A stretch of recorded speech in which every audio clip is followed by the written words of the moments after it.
Yep, we are live now. Perfect, thank you. Okay, so we are going to go through some of the questions following the Mayden webinar that we presented last week. So our first question is, what does your formulation training look like or entail internally? And is this exclusive to CBT or promoting more integrative thinking? So I guess in terms of the internal formulation training that we offered, so our entire workforce has now been offered formulation training. And what that has entailed has been predominantly drawing on the 5Ps formulation. But we have actually also incorporated some other kind of maintenance-based formulations to support our education mental health practitioners. So we've been really mindful that during EMHP's training, that they weren't trained in formulation. And just mindful that this was a little bit of a barrier in terms of writing up assessments and formulations and supporting how kind of thinking about how formulation then leads on to supporting what we do from an intervention perspective.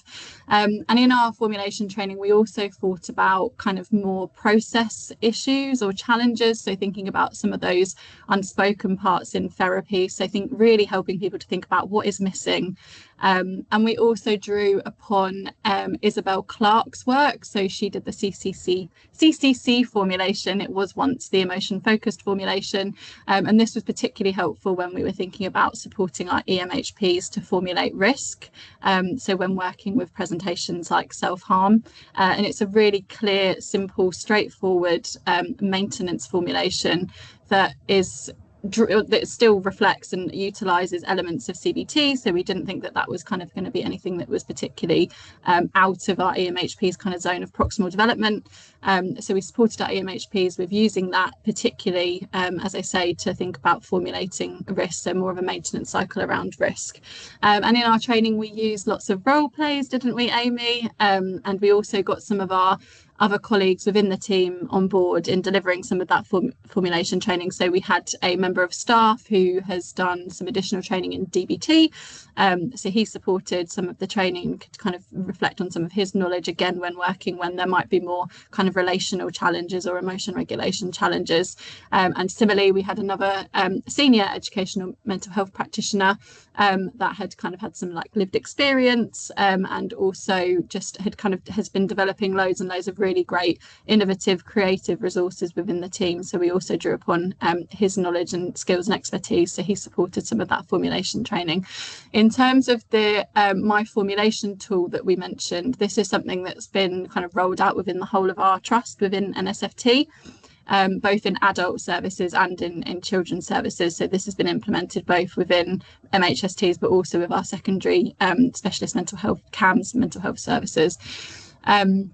And that, again, we felt like offering this internal formulation training really complemented the My Formulation tool, because that is very much, again, embedded within the 5Ps formulation. I don't know, Amy, if there's anything else, or Mitchell, that I've missed from any of that. No, I think you probably really nicely covered that. And I guess just to highlight, I guess we have been needing to think about what the trust is requiring of us. So they are requiring that My Formulation with the 5Ps. We've also I recently delivered specific risk formulation training, which is again based around the 5Ps model and is in line with STORM training that is mandatory for all of our members of staff, and that's across the trust too. So I guess we've just been really thinking all the time about balancing what the EMHPs are taught on their course, what other skills and training that we've got within the team, and what is required of our trust to make sure that we're delivering the best care plans that we can be for the young people that we're working with. And I suppose just in terms of other models that we draw on, I think there's quite a number of people that are systemically trained within our team. So we do draw on kind of really thinking about how the system is impacting what's going on for a young person. And I suppose then also widening that out in terms of system thinking, in terms of trying to formulate organisations as well, which probably sits much more at the highest, more senior levels in the team in terms of what we do with that, but actually involving everyone in the team to kind of increase their understanding and knowledge around what does that mean. And I think we've definitely seen an improvement, I would say, in the way that all of our staff are presenting formulations, both written and verbally, and think that that's having a big impact on ensuring that young people are being given the intervention that's most appropriate for their needs. Brilliant. I don't think there's much more for me to add for that now. That's great, thank you. I wonder if that might tie in nicely to the question around psychology consultation slots, because I guess I'm just thinking about how we then maybe support our team to be drawing on some of these other models or using these formulation models. So there's a question around, can I ask about your psychology consultation slot and what this looks like within your MHST? I couldn't catch if this was for MHST staff or for schools. Yeah, and so yeah, that is a really good question, and it is something that we offer for the MHST staff themselves. So Amy, Alex, and I all offer an hour slot every week for anyone within the team to come and bring either a young person that they're working with when there's potentially a bit of a stuck case, or if they just need some thinking about some more ideas about what they might do in terms of their intervention. And also those slots are used for a variety of kind of points as well, actually, not just for cases but also for new ideas, for kind of research, for new interventions that can be kind of thought about and queried, whole school college approach, all those sorts of things as well. So not just the kind of individual one-to-one work that we offer, but a variety of that. And we divide those psychology slots into 2 half-an-hour slots, so actually it means we can offer even more, hopefully, but those clinicians can also pick, to take the whole hour if they'd like to as well. Yeah, that's great. Thank you, Mitchell. I don't think there's much more for me to add. Amy, anything else? Okay. Okay, and so next question. So I'm curious how clinical psychologists are positioned in relation to their roles and responsibilities, and whether this is different to other senior band 7 roles. Yeah, so I guess currently we don't have any psychologists that are band 7 in our team. So Alex and Mitchell are AAs and I'm an AB, and that's I guess really just been by nature of the way that things have been recruited. So the AA psychology posts, they have been clinical psychologist posts. That's what they were advertised as. The band 7 posts were advertised as psychological therapists. So absolutely a clinical psychologist could have applied for them, but we just didn't have anyone that was applying for them. So at the moment, we don't kind of have that difference to look at, because the roles are at different bandings and therefore got different responsibilities and different roles really within the team. I don't actually think it would be a challenge. I think we could absolutely have a psychologist within that band 7 role. I think what at the moment in Suffolk, we've got a model that is a little bit different from other MHSTs in terms of the way that we use our band 7 and our AA roles. So we have band 7 psychological therapists and band 7 clinical team managers, and the team managers do some clinical work as well, but they have the whole responsibility for the sort of operational side of managing the teams, whereas psychological therapists have a lot less to do with the sort of more operational side, but do think more clinically, strategically. We grandly call it a clinical strategic team, and that consists of the 3 of us alongside our 3 psychological therapists, where we can kind of utilise that space to think about the clinical developments in the team and the clinical strategy. And I think that it's really great that we've got different professions within that. So we've got 2 psychological therapists who are social workers by background, and 1 who's a nurse by background, some with CBT training, some with systemic training, and some with kind of experience of working in voluntary sector services as well. So there's lots of different things that we can bring in terms of different experience, different therapy modalities, and thinking about how that can apply to an early intervention and prevention space. I think that I know there was quite a bit of interest in the webinar around how psychologists are positioned in MHSTs. I think we've really utilised and drawn on the skills that as psychologists that we can bring in terms of the research side of things, and the kind of, I guess, that training in many different models of therapy and delivery, the leadership kind of strategic side of things. So At the moment, I would say that it works really well in terms of us working together as a leadership team, which then also encompasses the team managers as well. So I think I guess we all bring something to the party, and we're all very respectful of what everyone brings to the party. Don't know, Alex, I'm not sure if there's anything to add to that. I don't think so. Thank you. Yeah, I think covered it well. Definitely.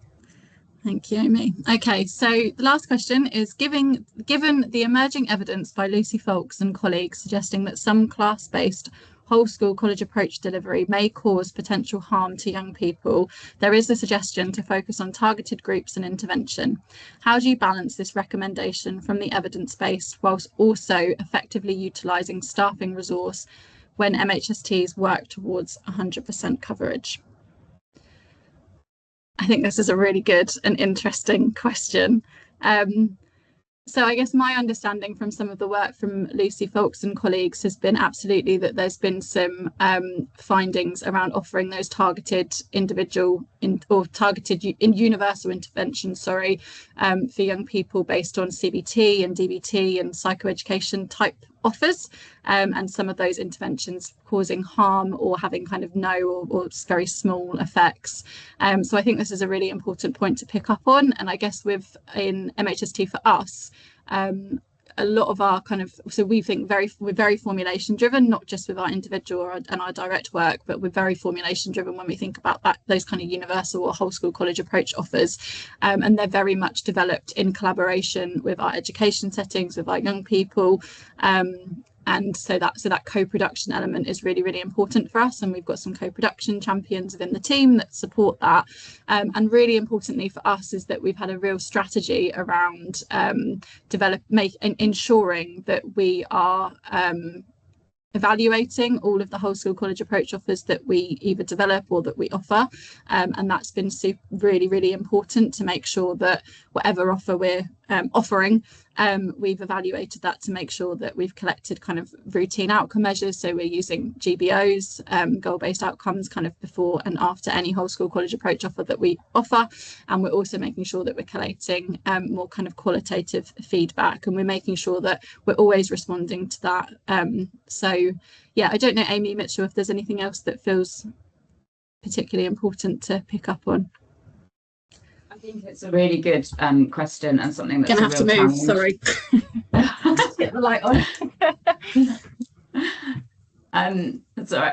So I think it's a really important question, and I think it's a real challenge given the benchmarking document that's come out as well around and that real focus around the targets are going to be around the number of children and young people we see for that function 2, and that feels at odds with some of the evidence base. I think as a team, our function 2 work has really focused an awful lot on staff support, so staff training, staff supervision, staff reflective practice, supporting education staff with their policies around behaviour and mental health, and so we've supported some schools to develop mental health charters and things. So and of course in the benchmarking document that's not really going to be that relevant, and that's going to be a massive challenge, and I think that, I guess I go back to what I was saying in the webinar, that we need to be supporting what that benchmarking document is looking like, based on what the evidence base is,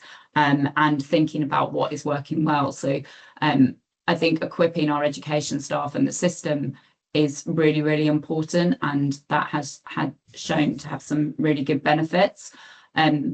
I think we're thinking about the sort of psychoeducation support that we offer on a whole school approach level to children and young people. One of our most successful whole school approach offers for primary school is Brain Buddies, and I think that's a really, really lovely intervention support, or I can't remember, is it 6 or 8 week program? I always get it slightly muddled, but that really just helping to support emotional literacy and providing emotional language, and our schools have really taken that on board, and kind of that it goes much beyond the time of the course, and the schools are kind of really incorporating that into their language. And it's thinking about similar things that we can do at a secondary level, and I suppose just thinking generally about what supports emotional health and well-being. So thinking about sleep and exercise and nutrition, and so how can we work with some of our partners and other agencies to support with that, because they're not necessarily areas that we're going to be experts in, but we could be kind of supporting co-production of delivery in those areas. So I think they're all things that we really need to be having a bit of a think about, and I think we really need to pay attention to the evidence base around whole school approach interventions, because I think there is a danger that and with increasing to 100% coverage, that there's going to be a bit of a push from the system for us to be offering more of this, and we need to be really, really careful that we don't do harm, because that would be massively going against all of our duty of care. So I don't think we've got the answers yet, but I suppose, say, the way we've been doing it at the moment is we have been really focusing a little bit more on the adults in the system. So yeah, we'll have to kind of, I guess, watch this space and continue to have those conversations. That's great. Thank you, Amy. Anything else to add on that, Mitchell? I think you've covered most of it from what I could think of in terms of, just being driven by the need and, formulation driven. And I suppose there's also something to say that we're also trying to contribute to that evidence base ourselves as well through the data that we collect, and, kind of contribute to research in that way. So it's still a growing area, really, and particularly when you consider the kind of breadth of what the whole school college approach can really cover. I think that's the important thing to hold in mind for us as well. Definitely. Thank you. Okay. So I think that's the last of the questions. Amy, Mitchell, was there anything else, final things to add before we finish? No, just thank you everyone for coming and for watching. And I know that I've at least got one email in my inbox following the webinar, and we're more than happy for other people to reach out. Just apologies and bear with us if it takes a bit of time to reply. There's a fair bit going on at this end, as I'm sure there is all of your ends too. So but really, happy to be involved in conversations, and we'll get back to you as soon as we can. Lovely. Thank you. Thank you. Thank you. Bye.